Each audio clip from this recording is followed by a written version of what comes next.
hemos conversado, el presidente Gabriel Boric anunció la construcción de una cárcel de alta seguridad para la región metropolitana que permitirá el control de los líderes de bandas criminales. Vamos a estar hablando de ese y otros temas, los anuncios también que se realizaron durante la moneda, la creación también de una fuerza especial de Gendarmería. Estamos para eso ya en el estudio con el ministro subrogante de Justicia, Jaime Gajardo. Muchas gracias por acompañarnos. No, muchas gracias a usted por la invitación. A ver, harto que conversar. Primero que todo, el anuncio que entregaba el presidente Boric con respecto a una cárcel de alta seguridad en la región metropolitana. ¿Desde cuánto tiempo se está analizando, viendo la posibilidad de esta estructura? Bueno, nosotros desde que comenzamos el gobierno hemos tomado medidas en dos planos. Primero, en materia del aumento que hemos tenido de personas privadas de libertad. Entonces, para eso tenemos un plan de infraestructura general. El presidente de la República el 1 de junio dio cuenta de ese plan de infraestructura en su cuenta pública. Señaló que de aquí a el 2030 el presidente va a dejar ya en instalación más de 10.000 plazas para construir en nuestro sistema penitenciario. Pero además también tenemos un plan de infraestructura para máxima seguridad.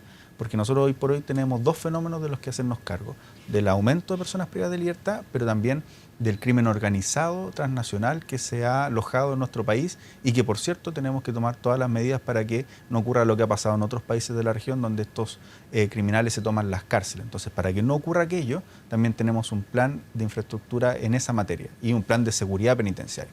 Entonces, esto es algo que venimos trabajando hace bastante tiempo.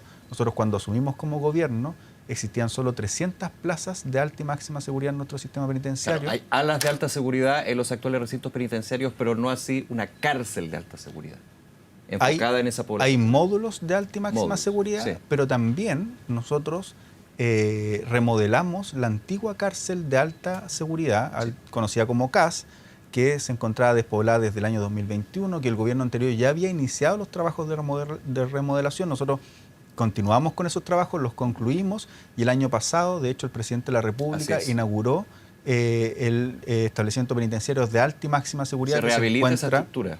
Que se rehabilitó. Nosotros con eso, solo ya con esos trabajos, más la rehabilitación de módulos de alta y máxima seguridad a lo largo del país, logramos dentro de este gobierno duplicar la cantidad de plazas para alta y máxima seguridad, pero además establecer un modelo de máxima seguridad muy estricto, un modelo que nos permite mantener debidamente segregadas a las personas más peligrosas del resto, pero además también que estas personas no sigan operando desde la cárcel hacia el exterior, que es lo fundamental de cualquier modelo de máxima seguridad que quiere contener efectivamente a los criminales más peligrosos. Ministro, creo que interesante este punto, ¿cómo se proyecta y se analiza en términos de la actual población penal y la eventual futura población penal? Porque aquí estamos hablando de quienes podrían reincidir, reingresar o llegar por primera vez, digamos, a una cárcel. ¿Cómo se puede proyectar y finalmente llegar a la conclusión de que es necesario en la región metropolitana 500 plazas adicionales con una cárcel de alta seguridad?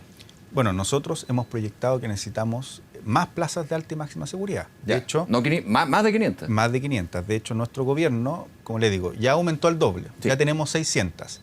Ya teníamos un plan dentro de las 10.000 y tantas. Tenemos un plan que vamos a habilitar 757 plazas de alta y máxima seguridad más, dentro de las cuales, por ejemplo, son 100 plazas en la cárcel de La Laguna, en Talca, que vamos a inaugurar a finales de este año, y la ampliación de la cárcel de Antofagasta también va a tener 100 plazas más de máxima seguridad, cárcel que vamos a poner en funcionamiento con su ampliación durante el gobierno del presidente de la República. Y de aquí al año 2030 vamos a dejar en funcionamiento 757 plazas más.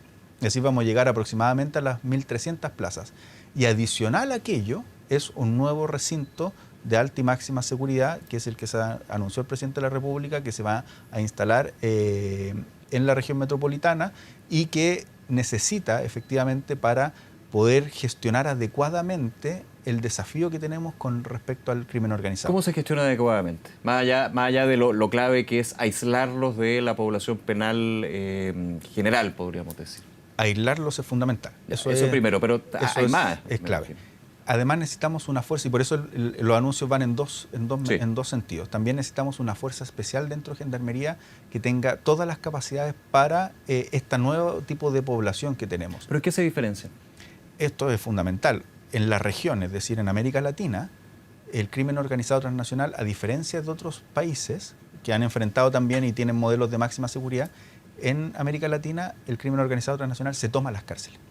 Entonces, la Fuerza Especial de Gendarmería tiene que estar preparada para este nuevo desafío. Gendarmería de Chile y el gobierno mantienen el control de los establecimientos penitenciarios, pero tenemos que prepararnos para el desafío de lo que viene, para que eventualmente, si vienen estas bandas de crimen organizado y que están funcionando en parte ya en nuestro país, como el Tren de Aragua, el Clan de los Gallegos, los Trinitarios, nosotros tengamos las capacidades en Gendarmería de tener un régimen de máxima seguridad que nos permita que funcione eficazmente. Y para eso, fortalecer Gendarmería con la creación de esta unidad especial que tenga la capacitación, la formación, que además tenga la rotación. Es muy importante en máxima seguridad que los funcionarios roten, ¿ya? Y que además tengan los incentivos para el trabajo, porque es un trabajo muy complejo, es un trabajo además muy peligroso, que tenga las medidas de confidencialidad de los funcionarios que van a trabajar ahí. ¿Ya? Es decir, que no se pueda saber quiénes son las personas, los funcionarios y funcionarias de Gendarmería que van a estar ahí. Que no sepan su nombre, apellido y sus familiares, porque aquí hay una práctica a nivel internacional, no solamente en Chile, lamentablemente también se ha dado acá, donde al funcionario de Gendarmería se le amenaza, y se amenaza a sus familiares, y hay un contacto afuera, lamentablemente. Hay un tema ahí con los inhibidores que ya hemos conversado, pero ¿cómo se da esa confidencialidad? Para eso se requieren reglas especiales. Ya. Y por ende, modificar la ley orgánica de Gendarmería para que las personas que trabajan ahí no puedan ser conocidas por el resto de la población. Entonces, para eso se requiere la reserva de la información y eso se requiere una modificación normativa. Entonces, ese tipo de medidas... Para resguardar la identidad. Para resguardar la identidad, para resguardar también la identidad de los familiares. Entonces, de una u otra manera, hoy por hoy usted puede conocer la identidad de los funcionarios de Gendarmería entrando a transparencia, ¿ya? En este caso, así como funciona, por ejemplo, la Agencia Nacional de Inteligencia, usted va, en el caso de máxima seguridad, los funcionarios, no se va a saber quiénes son los funcionarios que trabajan. Eso es bien importante. Usted decía también incentivos. Incentivos económicos también, porque efectivamente trabajar en este modelo es altamente estresante. La población que van a estar, que se resguarda actualmente en máxima seguridad y que eventualmente se va a resguardar en el futuro son personas extremadamente peligrosas, líderes de bandas de crimen organizado transnacional. Entonces, por lo mismo, los funcionarios y funcionarias de Gendarmería, hoy por hoy, por ejemplo, van a la cárcel de máxima seguridad como si fueran a cualquier otro establecimiento penitenciario. Se requiere que tengan no solo formación, capacitación, resguardo, sino que también los incentivos para trabajar en esta cárcel de máxima seguridad. ¿Esto también para evitar la posibilidad de que sean cooptados por las bandas criminales? Por cierto. ¿A través de soborno, a través del dinero, no solamente la amenaza? Claramente, son medidas para evitar la corrupción, para evitar la cooptación, para proteger a los funcionarios y sus familias. Es decir, necesitamos crear un sistema compacto, eficaz, eficiente, de máxima seguridad, y para eso se anunció este proyecto de ley, un plan que nosotros venimos trabajando hace bastante tiempo, desde que hemos visto esta amenaza, que hemos contado con la asistencia técnica de expertos internacionales, del programa de la Unión Europea para combatir el crimen organizado transnacional, y para ello hay un eje penitenciario con los que hemos conversado, expertos españoles, italianos, franceses, que nos han ayudado a construir este plan, que fue el que presentó el día de hoy el presidente de la República. Usted hablaba también, y para seguir con otros temas, de capacitación. ¿Cómo sería la capacitación? ¿Cuáles son los puntos fuertes que tendría la capacitación de esta Fuerza Especial de Gendarmería? ¿Y quién la impartiría, digamos, la misma Gendarmería? Nosotros hemos dado un salto muy importante durante este gobierno, que es que la Escuela de Gendarmería pase de un programa de formación en el caso de los oficiales, de 2 a 4 años y entregue títulos profesionales, y que en el caso de los oficiales pase de 1 a 2 años y entregue títulos técnicos. Es decir, la Escuela de Gendarmería está en una transformación muy importante para hacernos cargo de estos desafíos que tenemos. Para eso la Escuela de Gendarmería se tiene que acreditar institucionalmente. Dentro de ese tiempo que se acredite, tiene que generar estos planes y programas específicos, entre otras cosas, para combatir el crimen organizado transnacional. Y para eso estamos teniendo la asistencia técnica de distintos organismos internacionales, de organismos nacionales también, que nos van a ayudar a construir la capacitación que se requiere. Actualmente, además, nosotros hemos potenciado mucho la unidad de servicios especiales de Gendarmería, que es la que realiza los traslados de alto riesgo, los grupos antimotines, los grupos que hacen la reacción primaria, y eso es la capacidad que ellos tienen es valiosísima y va a formar parte, por cierto, del trabajo en máxima seguridad. Tras el anuncio del presidente Boric de esta nueva cárcel de alta seguridad en la región metropolitana, ministro, ha trascendido 2 ubicaciones en general, digamos, Tiltil o Santiago. frente de la expenitenciaría, de hecho. ¿Están dentro de las posibilidades? Nosotros hemos sido muy claros en esto. La cárcel de máxima seguridad nueva que vamos a incorporar a nuestro sistema penitenciario se va a instalar en la región metropolitana. En segundo lugar, vamos a enviar un proyecto de ley que nos permita acortar todos los plazos para que esto ojalá comience la construcción de la misma. Quiero ir a eso, de los trámites, pero para tenerlo claro y para atenderlo de usted mismo, ¿por qué no se puede saber o es porque todavía no se sabe dónde se va a emplazar? Nosotros tenemos clarísimo dónde se va a emplazar. ¿Ya está definido eso? Está definido. ¿Por qué no lo hemos dado a conocer? Porque el emplazamiento de una cárcel de máxima seguridad es algo que en general los países mantienen en reserva hasta el momento que se empieza la construcción. ¿Ya? Nosotros entendemos que hay mucho nerviosismo, sobre todo de algunos alcaldes, alcaldesas. Entendemos que en general todos sabemos y todos estamos conscientes de que necesitamos mayor infraestructura penitenciaria, que no nos puede pasar lo que ha pasado en otros países de la región, que necesitamos prepararnos como Estado, que esta es una cuestión de Estado, que es una cuestión nacional, que es algo de lo cual tenemos que hacernos cargo y colaborar en conjunto, porque es un problema que tenemos no en una comuna, sino que es un problema que tenemos en el país completo. Sí, claro.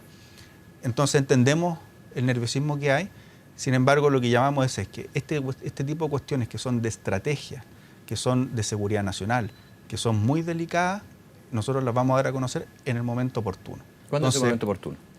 Nosotros hemos dicho en lo práctico, digamos. En lo práctico, en los próximos días. Nosotros vamos a ingresar un proyecto de ley que va a señalar que para la cárcel de máxima seguridad, que se va a ubicar en tal lugar, vamos a requerir que se pueda eximir de los permisos que se requieren. Tiene que estar definido en el lugar, en el proyecto de ley, en lo inmediato. Por cierto. Ahí se va a conocer.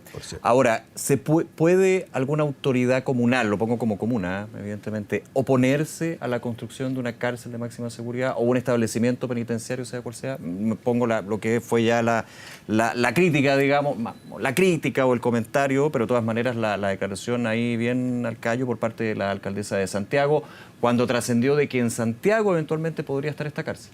Nosotros entendemos que nadie quiere una cárcel dentro de su comuna. Eso nosotros lo entendemos. ¿Pero tiene facultad legal para oponerse? No tiene, si es que nosotros vamos a ingresar un proyecto de ley que nos va a permitir exceptuarnos de las normas, por ejemplo, vinculadas a los planes reguladores, de las normas vinculadas a la ley ordenanza, de la Ordenanza General de Urbanismo y Construcciones. Vamos también a presentar un proyecto que nos permita exceptuarnos de las normas ambientales, que es otro gran aspecto vinculado precisamente con este tipo de construcciones. Todo eso porque tenemos una emergencia, tenemos una urgencia, necesitamos tener mejor infraestructura penitenciaria. Por ende, los municipios no podrían... Si el Congreso Nacional considera y está de acuerdo con el proyecto del Ejecutivo, al exceptuarnos de esas normas, efectivamente los municipios no podrían oponerse a la construcción de una cárcel. Ahora, eso de este tipo. Sí, claro. Ahora, entendemos que algo excepcional. Por supuesto. Ahora, eso desde lo legal, pero más allá de lo legal, en términos de la relación con quienes administran las comunas donde eventualmente pueda haber una cárcel. Es que, tiene que haber una conversación antes. Por cierto, va a haber una conversación, nosotros vamos a tener esas conversaciones con los alcaldes respectivos. Lo importante acá es que entendamos que esto supera a los intereses de una comuna. Esto es de interés nacional, esto es de seguridad nacional, esto es clave para nuestro Estado de Derecho. ¿Y qué le parece que clave para nuestra democracia? Sí, que la alcaldesa Hasseler ya se oponga a la espera del lugar donde se va a definir? Ya está definido, pero que va a ser público, digamos, el proyecto de ley, que ya la alcaldesa de Santiago se oponga rotundamente, cito lo que dijo. Nosotros esperamos que todos los actores del país, todos los actores políticos, ya sea alcaldes, gobernadores, diputados, diputadas, senadores, senadoras, en general todos los actores, tengamos una única mirada respecto a lo que necesitamos como país. No nos puede ocurrir lo que ha pasado en otros países de la región. Hemos sido testigos de lo que pasó a comienzos de año en Ecuador, una tragedia. Sí, claro. Hemos sido testigos del problema que ha tenido Brasil para enfrentar este tipo de coyuntura. Hemos sabido de los problemas que han ocurrido en Colombia. Yo estuve hace muy pocos días conversando con la Procuradora General de Colombia, que antes de eso fue ministra de Justicia, y nos contaba el drama que tiene en la administración penitenciaria en Colombia, ¿ya? Que llevó a la Corte Constitucional de Colombia a sacar una sentencia que establece que lo que ocurre en el sistema penitenciario colombiano es un estado inconstitucional de cosas. ¿Cómo se llegó a eso? ¿Para que no se repita acá? Precisamente porque no hay una política de Estado en materias penitenciarias, porque el Estado no ha invertido lo suficiente, porque el Estado no se ha puesto de conjunto a trabajar en esta materia. Y eso es lo que nosotros esperamos que ocurra acá. Esto no es solo un problema de una comuna, este es el problema del país en su conjunto. Y todos tenemos que colaborar al respecto. Ahora, ¿cómo esperan lo que va a ser la discusión de este proyecto en particular en el Congreso? Nosotros ¿Esperan creemos que haya oposición de algunos sectores? Nosotros creemos que va a haber bastante colaboración. Nosotros hemos tenido ya una colaboración muy importante en los proyectos que hemos llevado adelante en el sistema penitenciario. Durante esta legislatura hemos sacado importantes proyectos de ley que ya son ley. Hemos penalizado el ingreso y la tenencia de teléfonos celulares, le hemos dado más atribuciones a Gendarmería para la investigación al interior de los establecimientos penitenciarios.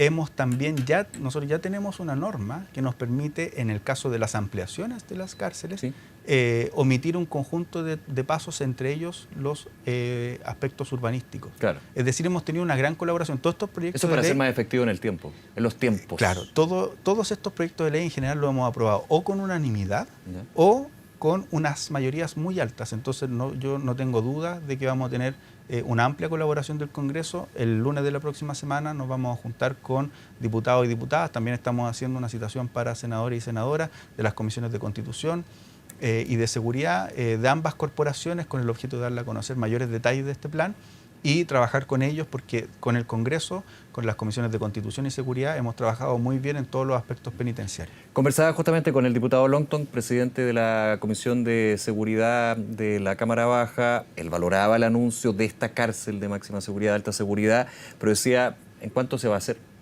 Va a llegar muy tarde. Esto es un tema de años, cuando necesitamos soluciones ahora. Y va a otros temas, evidentemente, que fuimos conversando. ¿Cuánto puede demorar la construcción, evidentemente, a la espera de lo que va a ser la discusión de ese proyecto de ley de una cárcel de este tipo? Nosotros esperamos que el proyecto, que va a ser bien inédita. Nosotros esperamos, de todas maneras, que el proyecto tenga discusión inmediata. Es decir, que ojalá nos demoremos lo mínimo posible en la discusión. ¿Como urgencia ingresaría con discusión inmediata? Ingresaría con discusión inmediata. Eso ya es un hecho. Eso es lo que hemos definido el día de hoy en el gabinete, o lo que ha definido el presidente de la República. En segundo lugar, nosotros estamos tomando esta medida para que nuestro sistema penitenciario tenga todas las capacidades para enfrentar el flagelo del crimen organizado transnacional. Sin embargo, tal y como le decía, nosotros ya hemos tomado medidas previas. Es decir, ya hemos aumentado al doble nuestra capacidad en alta y máxima seguridad. Ya durante este gobierno vamos a aumentar 200 plazas más y vamos a dejar en habilitación 757 en total para el 2030. Y esta cárcel en particular esperamos empezar la construcción el próximo año para que ojalá se termine lo antes posible. Si no la puede inaugurar este gobierno, se la vamos a heredar al gobierno que viene, porque estas son políticas de Estado. ¿Una mirada hacia 2025-2026? La única forma de abordar seriamente los problemas de seguridad son con políticas de Estado. Y para eso nuestro gobierno está trabajando sin miramiento si logramos inaugurar nosotros esta cárcel, sí, o la inaugura el próximo gobierno. Iniciar eventualmente la construcción ya el próximo año. Ese es el objetivo. Ese es el objetivo. Eso es lo que nos mandató el presidente de la República, que hiciéramos todo lo posible para discutir el proyecto de ley lo más rápido que se pueda en el Congreso, por eso va a tener discusión inmediata, y realizar todos los procesos administrativos. Estaba hoy el ministro de Hacienda, estaba la directora de presupuesto en este gabinete, porque en conjunto se tomaron ya todas las medidas para que ojalá esta cárcel pueda iniciar su construcción el año 2025. ¿Para tener al 2027, 2026? Yo sé que depende de tantos factores, digamos, más allá de lo que puede ser el proyecto. Pero lo antes posible, lo antes posible. Y en el intertanto vamos a ir concretizando las otras medidas que ya tenemos. Nosotros tenemos un plan de seguridad penitenciaria que es muy robusto. Déjeme contarle dos cosas sobre esto. Sí. Cuando nosotros entramos como gobierno, no solo hemos aumentado el doble de las plazas, sino que tampoco había inhibición de telefonía celular. Hoy contamos con inhibición de telefonía celular en un 20% de la población penal que se encuentra en el sector de Pedro Montt. Ya iniciamos la licitación para 9 establecimientos más y esperamos de aquí al final del gobierno tener el 80% de los establecimientos penitenciarios con inhibición de telefonía celular. Que no sería un tema ya para esta nueva cárcel. Que no sería un tema para esta nueva cárcel. Tendría que tener un 100% de inhibición. Exacto, de todas maneras. Pero sabemos que ha sido un tema que no es fácil en términos de la tecnología, de la implementación y por sobre todo de que se aplique. Tenemos la mejor tecnología disponible a nivel internacional. Sí, pero durante un tiempo eso pasó. O sea, no pasó, digamos. O sea, llevamos 3 meses de aplicación de esta tecnología. Y en estos 3 meses, de la mejor tecnología disponible, que se encuentra en las cárceles más de punta de Europa y Estados Unidos, es la mejor tecnología que tenemos habilitada, que nos permite un conjunto de funcionalidades. En otro momento quizás podemos conversar de los detalles de aquello. Lo que le quería decir, en el fondo, no teníamos inhibición, tenemos inhibición. No teníamos tecnología antidrones en el sector de Pedro Montt, donde está la cárcel de máxima seguridad, y los reportajes de muchos canales de televisión, entre ellos, por cierto, era los drones sobrevolando las cárceles y en particular Pedro Montt, dejando distintos elementos prohibidos. Hoy día tenemos inhibición de drones en todo ese sector. No teníamos seguridad perimetral, teníamos prácticamente mercados alrededor de la cárcel, por ejemplo, Santiago 1. Limpiamos todo eso con la fuerza de tarea que tenemos con la Subsecretaría del Interior y las policías. Claro, se confiaba uno en que los muros eran muy altos, pero ha demostrado la experiencia. Y hemos podido disminuir la cantidad de pelotazos también, sí, por ejemplo, todo ese sector. El lanzamiento de objetos al interior de Entonces, de lo que no teníamos a lo que tenemos hoy por hoy, nuestro sistema penitenciario ha avanzado importantemente. Más estos anuncios que hace hoy el presidente de la República, que son centrales para que nuestro sistema penitenciario tenga la capacidad de contener el crimen organizado transnacional y, por cierto, prepararnos como país para que no ocurra lo que ha pasado en otros países de la región. Ministro, hay una...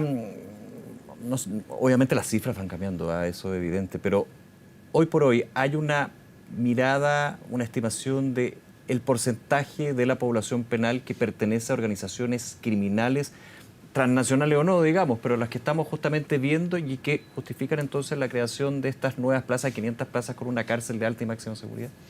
Nosotros tenemos información permanente de las personas, su nivel de peligrosidad. Sí. Eso lo hace una unidad dentro de Gendarmería que se llama Control Penitenciario, más los estudios que hace también la División del Ministerio de Reinserción Social. Entonces tenemos los niveles de peligrosidad y su pertenencia o no a bandas criminales. Y dentro de su pertenencia a bandas criminales podemos identificar a aquellos que, ya sea por investigaciones del Ministerio Público, como eventualmente también por investigación de Gendarmería, sabemos que son los líderes de las bandas criminales. Que eso es lo clave, porque finalmente hay que hacer es una separación, pero un catalogar de qué tipo de persona estamos hablando. Si tiene liderazgo o no, si puede influir o no, si tiene conexión. Va por ese lado, digamos. Eso es clave. Y por eso no son números, a eso me refiero. Y por eso tenemos los estudios que nos dicen la capacidad que necesitamos hoy por hoy en Gendarmería para aquello. Tenemos la capacidad suficiente hoy por hoy, ¿ya? Pero necesitamos esa capacidad de actualizarla para ir enfrentando los desafíos que vamos a ir teniendo como sistema. Y por eso es que estamos aumentando la cantidad de plazas que estamos aumentando. Ministro, en ese sentido, esto tiene que ver con la situación penitenciaria. Ahora, desde el Ministerio de Justicia y Derechos Humanos hay otros elementos que se necesita avanzar. Lo numeraba, por ejemplo, el presidente. De hecho, en hechos concretos ya con discusión inmediata se ingresaría a discusión inmediata al proyecto de inteligencia financiera, al proyecto de reforma al sistema de inteligencia. ¿Hay otros elementos que ustedes como ministerio consideran que se debe avanzar aún más? Porque esto es un complemento. O sea, uno puede generar una cárcel, generar más plazas, pero viene todo el tema de prevención, con las complejidades que significa. Por lo mismo, nosotros hemos estado trabajando en dos carriles. Lo primero que necesitamos es seguridad penitenciaria, ¿ya? Tener cárceles seguras, cárceles que nos permitan segregar adecuadamente, pero también necesitamos trabajar en reinserción social. No todas las personas privadas de libertad son líderes de bandas criminales.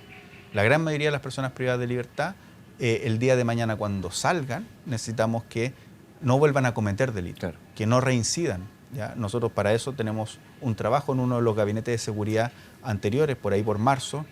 Vimos en particular las medidas en materia de reinserción y nosotros queremos aumentar nuestra capacidad, en particular de los programas de reinserción social, que nos permitan, hoy por hoy llegamos al 37% de los condenados, aumentar esa cantidad para llegar ojalá al 60% de los condenados, que es más o menos el universo que nosotros creemos que con un programa de reinserción especializada pueden tener mejores oportunidades el día de mañana para que no vuelvan a reincidir. La reinserción social es clave porque si nosotros la cantidad de personas que nosotros logremos que no vuelvan a cometer un delito es más seguridad pública inmediatamente. Ahora, y esa reinserción social, y lo ligo con los temas que hemos conversado, ¿es posible con el actual hacinamiento de los recintos penitenciarios, que es un tema sabido, lo hemos conversado acá, de hecho? Por cierto, es más difícil. Se dice que justamente ese elemento en particular, más otros, y también las características de las nuevas organizaciones criminales hacen inviable una reinserción social efectiva. Es el objetivo, hay que hacerlo, pero las condiciones actualmente en distintos elementos no la hacen posible. Por eso hay que trabajar en ambos planos. Ya. Hay que trabajar en aumentar nuestra capacidad en los programas de reinserción y también mejorar la capacidad de infraestructura para no tener sobrepoblación. lo ideal para trabajar adecuadamente al interior de las cárceles es no tener sobrepoblación.